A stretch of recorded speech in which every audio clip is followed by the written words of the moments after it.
Welcome to the Timeless Tales Library, where whispered stories become bridges to slumber.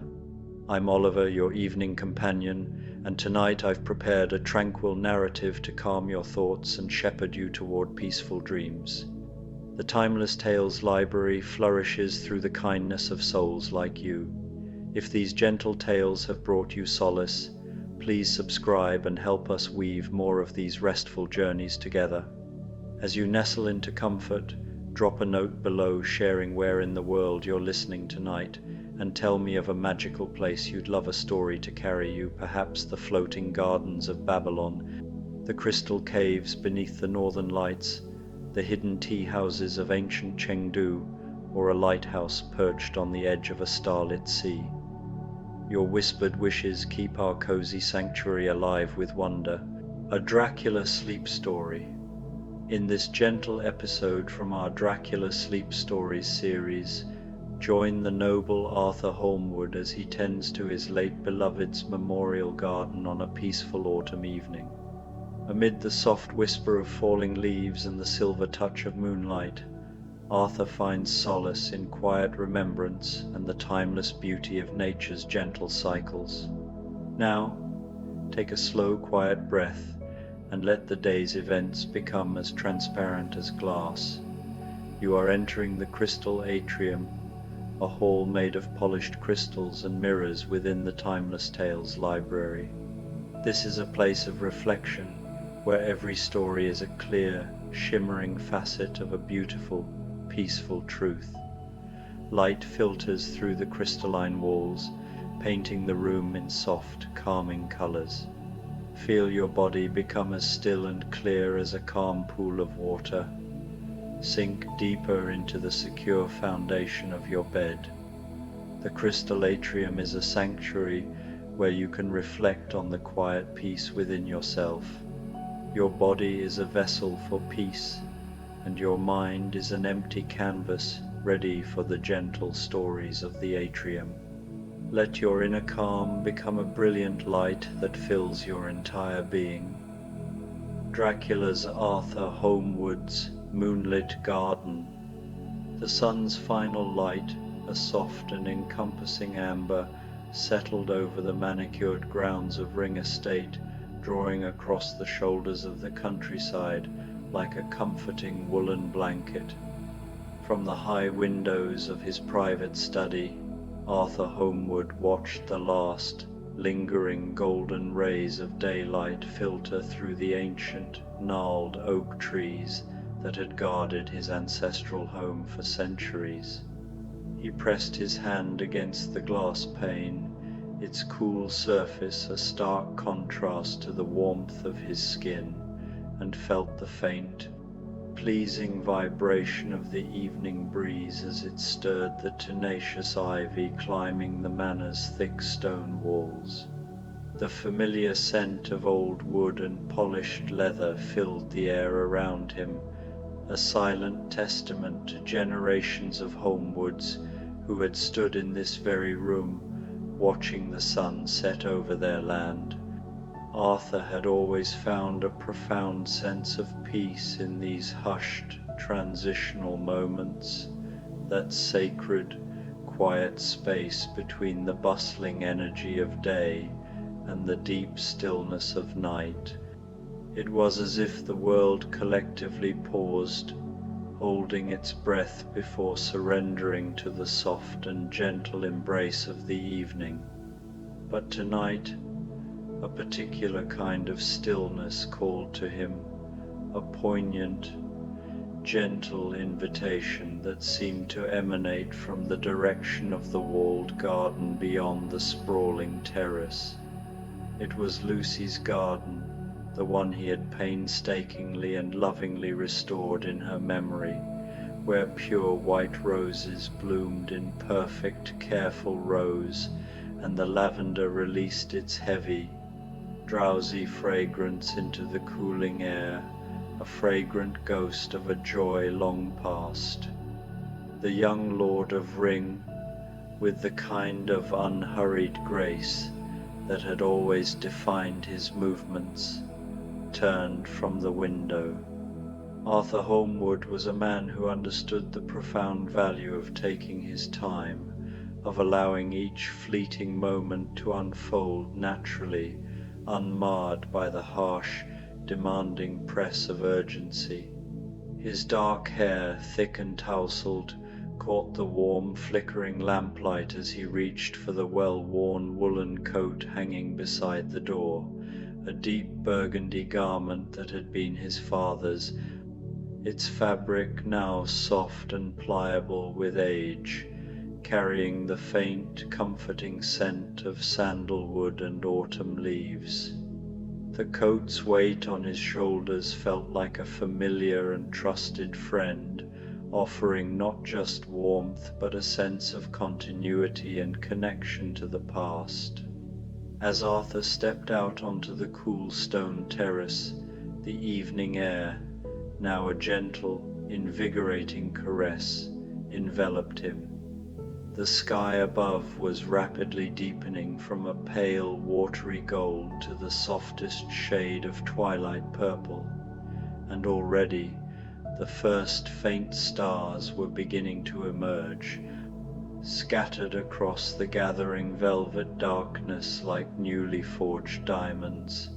The sprawling grounds of Ring Estate stretched out before him, vast, peaceful, and quietly welcoming. Winding gravel paths, meticulously maintained, caught the last fleeting light of day and held it like captured starshine, each polished stone gleaming faintly in the encroaching gloom. The walk to the garden was a journey Arthur had taken countless times before, a familiar ritual of the day's end. But tonight, it felt different, more purposeful, more ceremonial, as if each step held a deeper significance.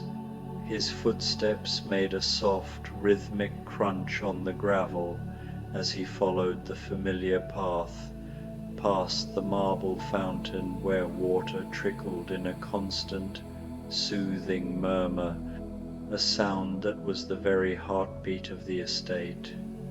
He walked past the ancient bronze sundial, its weathered face now touched with the first ethereal silver light of the moon. The air was now thick with the drowsy, gentle sounds of evening, the subtle, persistent rustle of leaves overhead, the distant, mournful call of an owl from the deepest part of the woods, and somewhere in the unseeable darkness the soft, telling splash of a fish rising in the estate's small, placid lake. Each sound was a note in a peaceful, quiet symphony, and Arthur felt himself becoming part of it. The garden gate, its dark wood weathered by countless seasons, stood slightly ajar, as if it too were patiently waiting for his arrival. Arthur pushed it open with a gentle, reverent touch, and the old hinges yielded with only the softest whisper of protest, a sound barely audible above the evening breeze.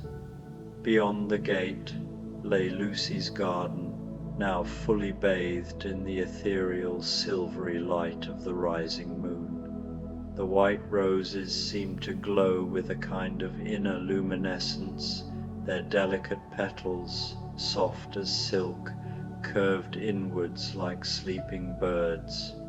The dense lavender bushes released their calming aromatic fragrance with each passing breath of wind, a scent that promised solace. The carefully tended paths, now ribbons of crushed pearl in the moonlight, wound like gentle, slow-moving rivers between the perfect plantings, leading him deeper into the heart of this sacred space. It was a place of memory, of love, and of a quiet, enduring beauty that time could not diminish. Arthur stepped into his sanctuary, a garden that felt like coming home, where every leaf and petal carried the weight of memory and love. Here, Among the flowers he had chosen and planted with his own hands, he could sense Lucy's presence not as a piercing ache of loss, but as a gentle, comforting embrace, like a hand resting softly on his shoulder, or a voice humming just beyond the reach of hearing. This garden was his tribute to her memory, a living testament to their shared moments, but it had grown into something more profound, a haven of healing, a space for quiet contemplation, where the sharp edges of grief had been softened by time and the tender care he poured into the earth. Tonight, Arthur had come with a purpose, a quiet mission that felt both sacred and grounding. In his coat pocket, carefully wrapped in delicate tissue paper, were the bulbs he had ordered from Holland's snowdrops and crocuses, small promises of life that would push through the cold earth in spring, heralding the first whispers of renewal as winter's icy grip began to loosen. The thought of planting them now, under the gentle cover of darkness, filled him with a deep, quiet satisfaction. There was something profoundly peaceful, almost holy, about the act of placing these dormant seeds into the soil, trusting in the ancient, unbroken cycle of nature that would coax them into bloom when the time was right. Arthur knelt beside the flower bed where the white roses grew in their orderly rows, their petals glowing faintly under the moonlight. The earth beneath his knees was soft and yielding, still holding the lingering warmth of the day's golden sunlight. He had brought a small trowel, its handle worn smooth from years of use, but he set it aside, preferring instead to work with his hands. The cool soil crumbled between his fingers, rich and alive, as he carefully prepared small holes for each bulb. The work was meditative, a ritual that required no thought beyond the simple, timeless rhythm of dig, place, cover, a cadence as old as humanity itself, connecting him to generations of hands that had turned the earth before him. As he worked, Arthur's mind drifted, carried on gentle currents of memory that lapped at the shores of his consciousness like waves on a quiet beach. He remembered Lucy's laugh, bright and musical, like the chime of silver bells ringing through a still morning. He saw her moving through these very gardens when they were first laid out, her white dress flowing behind her like a stream of light, her hands trailing delicately along the tops of the flower bushes as she walked, her touch as tender as a breeze. These memories, once sharp enough to cut, now brought a bittersweet comfort, like flipping through old photographs in the soft glow of candlelight, each image softened by time yet vivid in its warmth. The moon climbed higher in the velvet sky, casting its silver light over the garden and transforming it into something otherworldly. What had been merely beautiful in the daylight became magical in the silver darkness, a place suspended between dream and waking. The white roses, luminous and ethereal, seemed to float like ghostly butterflies above their stems, their petals catching the moonlight in a quiet dance. The lavender bushes, fragrant and shadowy, became pools of scent and mystery, their purple blooms muted but potent in the cool air. Every leaf, every petal, every blade of grass shimmered with moonlight, creating a world that felt alive with quiet magic, a space where time seemed to pause and breathe. A soft breeze stirred through the garden, rustling the leaves and carrying with it the rich scents of the countryside beyond hay drying in distant fields, the faint tang of wood smoke curling from cottage chimneys, and the clean, crisp smell of dew beginning to form on the grass. Arthur paused in his work, his hands still in the soil, and breathed deeply, savouring this cocktail of autumn scents. His shoulders relaxed, the tension of the day melting away, and his breathing slowed to match the gentle rhythm of the night around him. The world felt vast yet intimate, as if the garden held him in its quiet embrace, whispering of cycles and seasons, of loss and renewal, of love that lingered in the roots and blooms he tended with such care. Arthur stepped into his sanctuary, a garden that felt like coming home, where every leaf and petal carried the weight of memory and love. Here, among the flowers he had chosen and planted with his own hands, he could sense Lucy's presence, not as a piercing ache of loss, but as a gentle, comforting embrace, like a hand resting softly on his shoulder, or a voice humming just beyond the reach of hearing. This garden was his tribute to her memory, a living testament to their shared moments, but it had grown into something more profound, a haven of healing, a space for quiet contemplation where the sharp edges of grief had been softened by time and the tender care he poured into the earth. Every corner of the garden bore some trace of their lives together. The archway where climbing roses twined thickly had been her suggestion, a romantic flourish she insisted would make the entrance feel like stepping into another world. The gravel paths crunching softly underfoot were ones they had laid together on a sunlit afternoon, laughing when the wheelbarrow tipped too far and spilled its load. Even the stone bench by the pond carried her memory, for she had sat there for hours, sketchbook on her knees, trying to capture the play of light on water.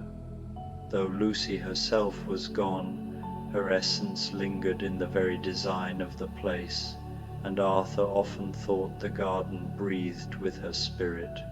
Tonight, Arthur had come with a purpose, a quiet mission that felt both sacred and grounding.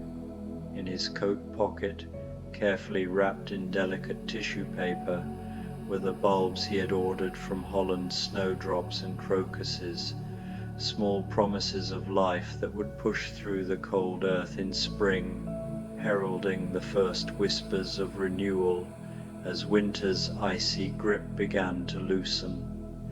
The thought of planting them now, under the gentle cover of darkness, filled him with a deep, quiet satisfaction.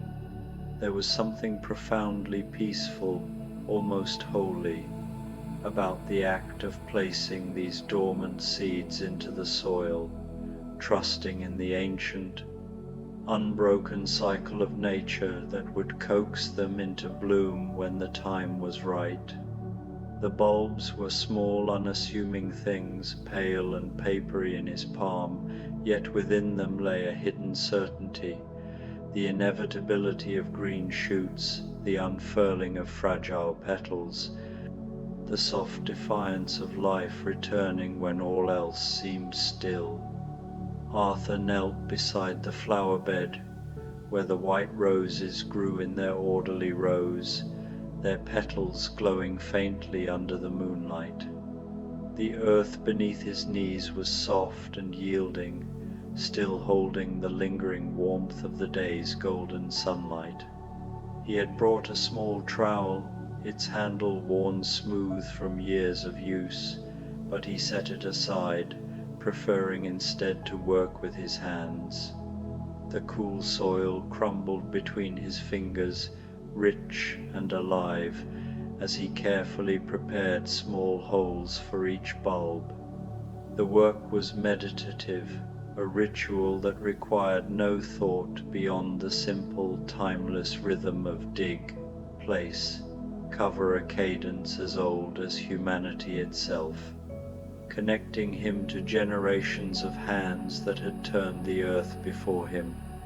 As he worked, Arthur's mind drifted, carried on gentle currents of memory that lapped at the shores of his consciousness like waves on a quiet beach. He remembered Lucy's laugh, bright and musical, like the chime of silver bells ringing through a still morning. He saw her moving through these very gardens when they were first laid out, her white dress flowing behind her like a stream of light, her hands trailing delicately along the tops of the flower bushes as she walked, her touch as tender as a breeze.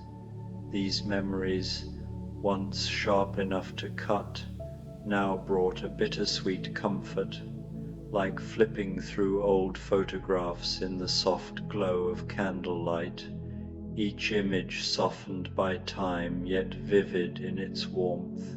The moon climbed higher in the velvet sky, casting its silver light over the garden and transforming it into something otherworldly. What had been merely beautiful in the daylight became magical in the silver darkness, a place suspended between dream and waking.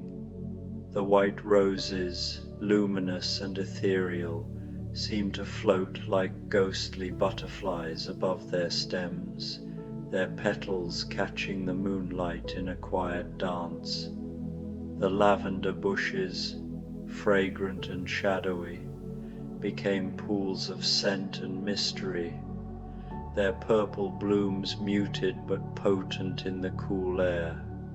The pond near the bench mirrored the heavens, its surface still except for the occasional ripple of a passing breeze or the dart of a night insect touching briefly upon the water. Every leaf, every petal, every blade of grass shimmered with moonlight, creating a world that felt alive with quiet magic, a space where time seemed to pause and breathe. A soft breeze stirred through the garden, rustling the leaves and carrying with it the rich scents of the countryside beyond hay drying in distant fields. The faint tang of wood smoke curling from cottage chimneys, and the clean, crisp smell of dew beginning to form on the grass. From the hedgerow, the faint hoot of an owl echoed, solemn and reassuring, as though the night itself were keeping him company. Arthur paused in his work, his hands still in the soil, and breathed deeply, savouring this cocktail of autumn scents. His shoulders relaxed, the tension of the day melting away, and his breathing slowed to match the gentle rhythm of the night around him. The garden, with its hushed stillness and fragrant air, seemed to draw close around him, protective and tender. It was no longer just a space for planting and pruning, but a cathedral of the earth, where his quiet rituals became prayers and his memories became hymns. The bulbs he pressed into the soil were not simply flowers for spring. They were promises, offerings, a way of telling Lucy that she was still here, still part of the life he tended so carefully. And in this soft, silver-lit night, Arthur felt not the solitude of grief, but the presence of love, constant and enduring, rooted as deeply in the earth as the flowers themselves. The nightingale's melody seemed to weave itself through the other sounds of the evening, the whisper of wind through leaves, the distant murmur of the fountain, the soft settling sounds of the old manor house behind him. Together, They created a symphony of peace that seemed to dissolve the last tensions from Arthur's shoulders and draw him deeper into the embrace of the tranquil night. It was as though the entire world, in this single hushed moment, had conspired to lull him into stillness. The weight of the years, the quiet accumulation of sorrow, the restless wandering of his thoughts, all of it melted into the background, leaving only the present, a garden alive with song, scent, and the soothing balm of moonlight. As he sat in this peaceful reverie, Arthur became aware of a subtle change in the garden around him. At first, he thought it was his imagination, some trick of weary eyes or a mind lost in drifting reverie. But the sensation grew stronger, undeniable. The moonlight seemed to be growing brighter, or perhaps more focused, as though the heavens themselves had drawn a lamp closer to watch over him.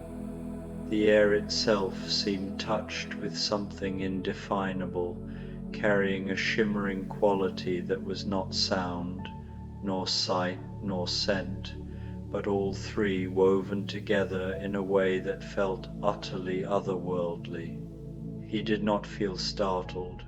Rather, it was as though the garden had simply deepened into its truest self, revealing a hidden layer of beauty and mystery that had always been present, waiting for the right moment to unfold. He opened his eyes slowly and found that the garden had been transformed once again, becoming something even more beautiful than before. Every flower seemed to glow with its own soft radiance, their colors no longer muted by the night but radiant from within, as though each blossom held a secret flame. The paths between the beds appeared to be paved with captured starlight, each step gleaming faintly as if guiding him forward. The fountain's gentle murmur had changed too. Its waters did not merely splash and fall, they sang, harmonizing with the nightingale's song to create melodies that seemed to rise from the very heart of the earth, flowing upward like prayers given form. Arthur realized that he was witnessing one of those rare, sacred moments when the veil between the ordinary world and something far more magical becomes gossamer thin, allowing glimpses of wonders that exist just beyond the reach of everyday perception. He had read of such things in old tales, of enchanted hours when mortals might step into realms of light and mystery, but never had he imagined such a moment could come to him here, in the quiet garden he had planted with his own hands. And yet he felt no fear at this transformation, only a deep sense of rightness and peace. This was Lucy's garden after all, and if there was magic here, it was the gentle magic of love and memory, of careful tending and patient hope.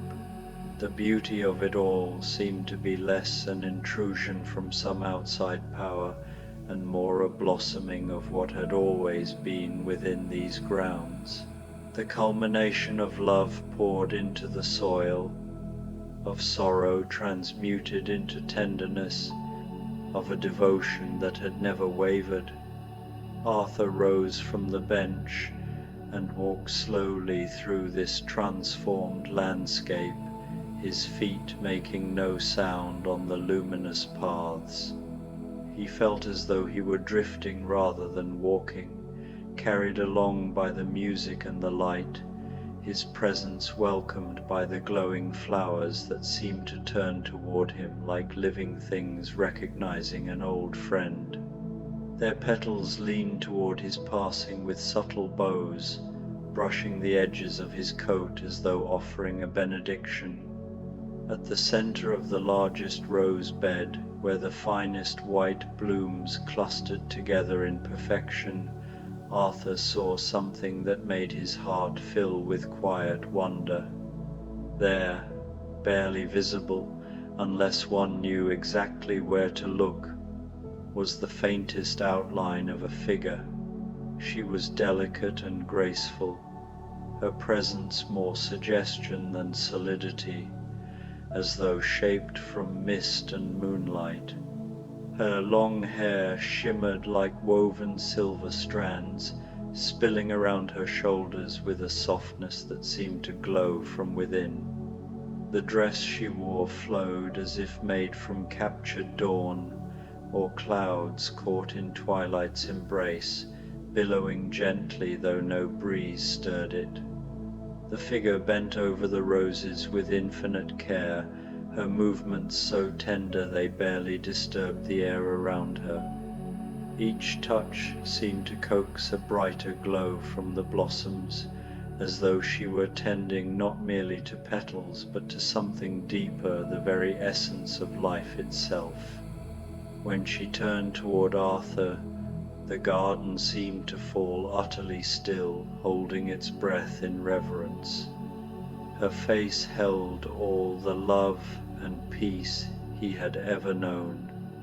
It was Lucy, not as she had been in life with the mortal frailties of flesh, but as something purer, an embodiment of the tenderness she had given so freely, distilled into radiance. Arthur felt tears prick his eyes, not from grief, but from a joy so profound it seemed to dissolve the boundaries of his heart. In that moment, standing amidst roses and moonlight, he understood she had never truly left him. She was here, rooted in every flower, alive in every song of the garden, woven into the air he breathed. Lucy smiled at him across the garden, and Arthur felt his heart lift with a joy so pure it seemed to dissolve every shadow that had ever touched his soul. The curve of her lips was soft, radiant, and more eloquent than any words could ever have been. Her presence was not the fragile memory he had sometimes conjured in sleepless hours, nor the sharp ache that had once haunted his days. It was real, immediate, suffused with a warmth that seemed to reach beyond time itself. She gestured toward the freshly planted bulbs with hands that sparkled like starlight, each movement trailing silvery light that shimmered and faded into the night air like falling snowflakes.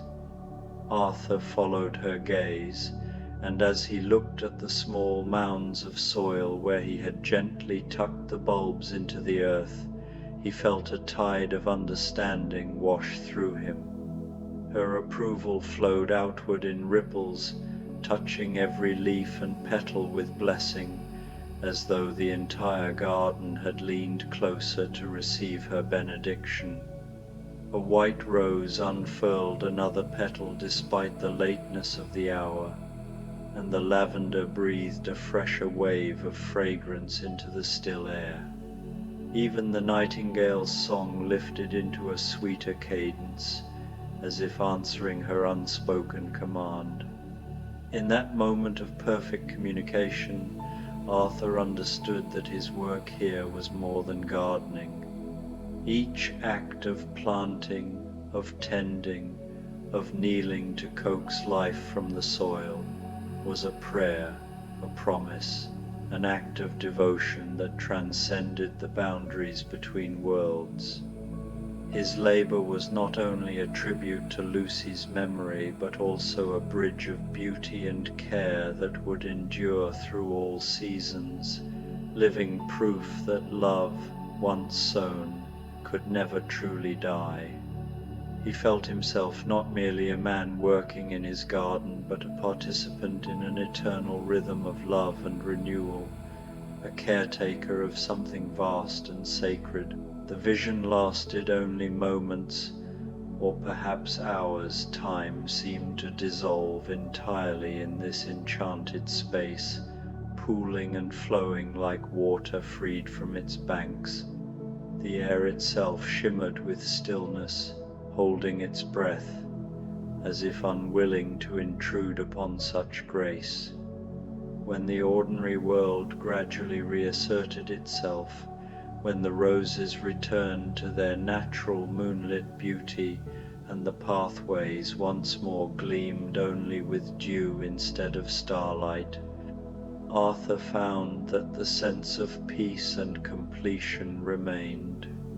His heart was steadier, lighter, as if some invisible burden he had carried for years, perhaps the last remnants of sorrow he had not dared to name, had been gently lifted from his shoulders.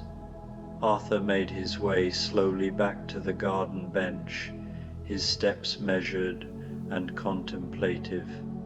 Each pace seemed to echo softly in his heart, as though the earth itself acknowledged his passage. He trailed his fingertips along the tops of the glowing roses, feeling the cool silk of their petals and drawing strength from their steadfastness. As he settled once again onto the weathered wood of the bench, he was filled with profound gratitude, not only for this night and this garden, but for the subtle, patient magic that had allowed him to tend not just the flowers, but the hidden recesses of his own heart. The nightingale was still singing somewhere in the darkness, its voice joined now by others, a chorus of small feathered companions, each lending its note to the unfolding harmony. The air quivered with their collective music, delicate and yet immense, a choir of such beauty that Arthur felt tears of joy prick his eyes.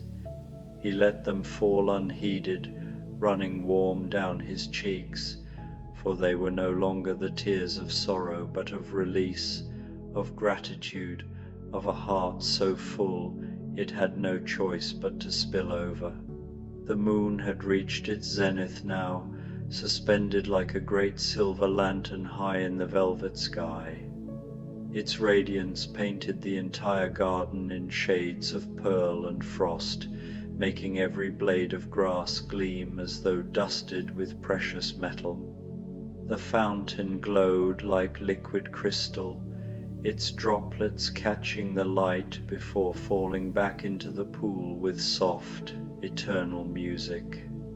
Arthur leaned back against the bench, the wood worn smooth by countless evenings of quiet contemplation, and allowed his eyes to drift closed. The garden breathed around him, alive with gentle murmurings. The lavender released its drowsy fragrance on every wandering breeze, lulling him deeper into rest. The roses whispered secrets to the darkness, their petals shifting faintly as if they spoke in a language older than speech. Somewhere beyond, the fountain kept up its eternal conversation with the night, its song blending with the rustle of leaves and the chorus of birds. Each sound, each scent, each shimmer of moonlight seemed to weave together into a cradle, holding him tenderly. As sleep began to claim him, Arthur felt contentment settle over him like a soft blanket woven from starlight. The bulbs were planted, their hidden lives waiting patiently beneath the soil, and the garden was tended, renewed, secure. Somewhere just beyond the edge of vision, love continued to bloom in forms more beautiful than any flower, flowing through the air and into the earth like invisible roots binding everything together. His breathing deepened, slowed, and fell into harmony with the measured rhythm of the night itself.